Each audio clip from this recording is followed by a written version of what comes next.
Hello there, welcome to Bryan Lomax Movie Talk and my review for the Satanic Rites of Dracula. So this is a direct sequel to Dracula AD 1972, which I have just recently reviewed on my channel, so please do check that out if you haven't seen it already.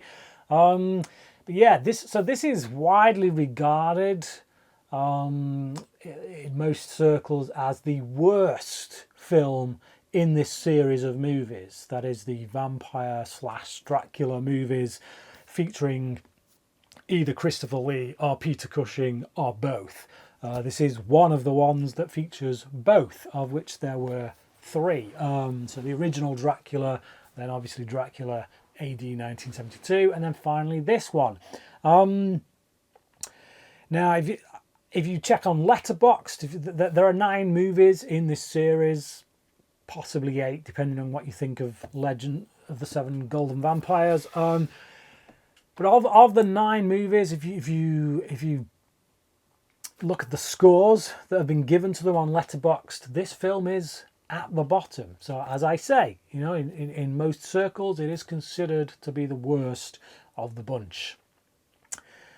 I've got to say I completely disagree with that assessment. Now, while this film is certainly no classic, I wouldn't put it up there with the original or anything like that.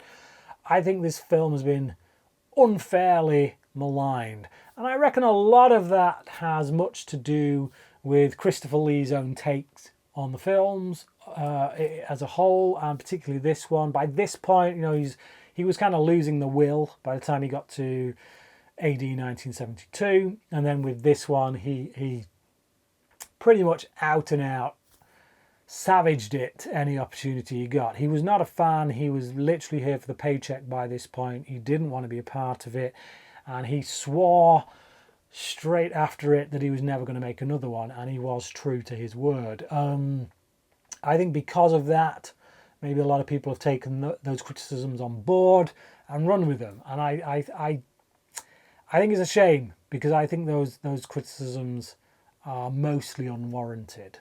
So in this film, Dracula is once again resurrected by a cult, and he becomes the head of this company, and basically his ultimate plan is to unleash a virus upon the world so that he kills all of humanity, which means they can't bring him back. And if he did get brought back, he'd have no one to feed on, so he wouldn't survive anyway. So yeah, basically this is a suicide attempt.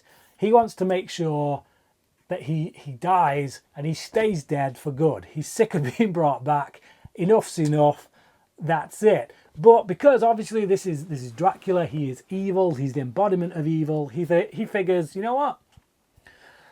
Why not take the whole of humanity with me? You know, it's a dastardly evil plan. It's almost Bond villain-esque, but I think it is in keeping. It is fitting for the character to have such a plan. Yeah, suicide along with mass murder. Yeah, it's Dracula to me. So I like it. I think it gives Dracula as a character a lot more to do, a lot more motivation. There's a bit of development there, really, with regards to his mindset as a result of that. The fact that this is now a creature that just literally wants to die, is sick of being brought back. So I like that. I like that element to it. I like it a lot. What I will say is that I do feel like there is far too much exposition in this film. Now, I alluded to this in my review for Dracula AD 1972. I think Peter Cushing is an expert, one of those people like Donald Pleasance who can deliver exposition in such an interesting way that you kind of don't take notice of the fact that it is actually just exposition.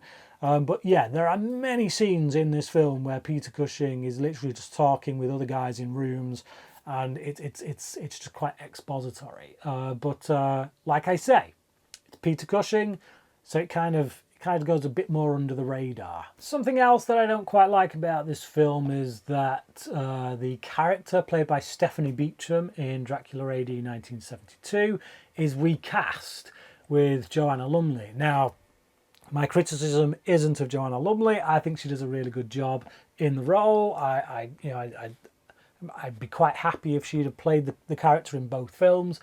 I'm just not a fan of recasting, to be honest. Dark Knight is my favourite movie of all time, but if there's one thing I could change about that film is that I would have Katie Holmes come back and play the character of Rachel Dawes. Not because I think she's a better actress than Maggie Gyllenhaal, because I don't. But I just think, if you've cast someone, stick with them. They are that part. And it's not like Stephanie Beacham did a bad job. I liked her in the role. So, yeah, I don't like it when they recast. So it's a minor criticism, but, they've done it for whatever reason. And I think Joanna Lumley does a really good job in the role. So it's not a major upset or anything. It's just personal preference. One of my criticisms of Dracula AD 1972 as well was that it was a little bit bloodless, to be honest, for a horror movie and for a sequel to many other movies that had actually been quite bloody in parts. I felt like the horror element had been skimped on, whereas here they definitely up it some more. There's a lot more vampires in here. Dracula has this kind of group of female vampires that he's got chained up down in the dungeon, and there's some stuff that goes on with them that kind of, is of more of a horror element that I would expect from these films. And I like that, it's what I would expect to see, and we see it. We get more of it. It was skimped on in the previous film, but they bring it back a lot more here, so I'm happy in that regard. I think the production design on this film on the whole as well is vastly improved over AD 1972. I think they had a bit more money to play with. I think in many ways the studio, it was kind of on its last legs when it came to film production, and I think they maybe threw a bit more into this than they had any right to from a financial standpoint. It was actually quite an expensive film compared to AD 1972, and it does show. I think, like I say, the production design is a lot better. There's some nice work going on here. I like the overall story of this cult being, like high society people. They're kind of older people rather than the youth. So like with the previous film, it was about the young tearaways of society cocking things up and bringing Dracula back and not understanding what they were doing. And in this one, you've got the older generation who are rich people, who are high society people, secretly controlling things behind the scenes and doing a horrible job of it, because really they're satanic cult Dracula worshipping maniacs. So it is a good bookend in that sense to the previous film, but I just think the thematics of that are handled much better here than they were in the previous movie.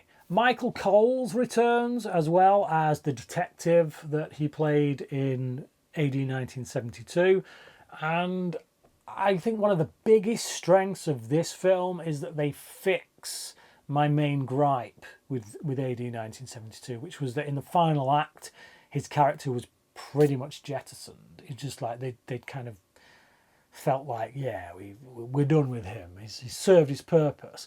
And for me, I feel like in that film he should have had a bigger role to play in the final act, for many reasons. One, it would have strengthened his character in that film, but it also would have improved things for this film, because here he is the one who calls in Van Helsing. When weird stuff starts happening, he's the one who says, we need to bring Van Helsing in. And I feel like if you look at 1972, AD 1972, what really happens in that film? Because there's no evidence. By the end of the film, Dracula's been defeated. He disintegrates as he usually does. So there's no evidence. So all he's seen is Van Helsing coming up with a lot of wild theories, a lot of crazy ass ideas. He starts to buy into it. He starts to become convinced. But then Van Helsing goes it alone, and he defeats Dracula, and therefore there is no evidence left. There's just a bunch of dead bodies. you know, of Dracula's victims. So, in effect, you've got nothing. So it's like there isn't really a reason that this guy should buy into Van Helsing in the way that he does. Whereas if he'd have been involved in the final act of AD 1972, if he'd have seen with his own eyes Dracula be vanquished and disintegrate, then for me it would be a much better springboard for the choices he makes in this movie, for his reasons for calling in Van Helsing. It would strengthen that a lot more. Now, as it happens, I feel that is a failing, that is a fault of the previous movie, not this one. I have to take this one on its own terms, and you know, given the story that we're given, yes, he is the man that brings Van Helsing into things. You know, okay, don't know why he would, but again, that's a fault of the previous movie, not this one.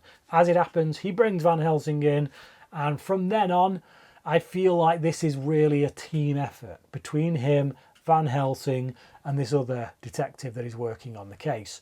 And I love it. I love the dynamic of those three guys working at it, along with Jessica Van Helsing coming in, helping them out, and getting to the bottom of what's going on. And I feel like this character, this detective, played by Michael Coles, is a much stronger character. He's given much more to do. He plays a more integral part of what's going on when it comes to defeating Dracula. And I just feel like the film is all the better for it. I feel the music is better in this film as well. Again, doesn't blow me away. It's not, you know, I'm not going to be rushing out buying the score anytime soon. But I feel like it is more suitably kind of played for the film that it is in, whereas in the previous film I felt like that 70s kind of blaxploitation waka waka waka music was just really out of touch, really just, yeah, had no business being there, whereas here the music feels a bit more suitably placed. I really liked William Franklin in this as well as Torrance, so he is the other detective working alongside Michael Cole's detective. I warmed to this guy quite a bit. It's quite dry, but again, he's saddled with a lot of exposition scenes, unfortunately. But because of the strength of him as an actor, I still like this guy. And when he kind of gets taken out towards the end of the film, I was actually sad. I was sad to see him go. I was a bit shocked. I was like, oh, that's a shame. I like that guy. But yeah, so all around there's just better character work, I feel, that is done in this movie over the previous one. Again, like I say, to say that this is the worst of the bunch, I think is vastly unfair. I think it's tainted mostly by Christopher Lee's own thoughts on the movies. And I think people need to give this another shot. Again, I wouldn't say it's a classic, but it is definitely better than the previous entry. And I'm going to give it a 3 out of 5. So if you've seen Satanic Rites of Dracula, let me know what your thoughts are on the movie. Leave your comments down below. Am I overestimating how good it is? Or you know, do you agree? Do you think this is a bit of an underrated movie? Like I say, let me know in the comments down below. Thank you for watching this video, and until next time, cracking.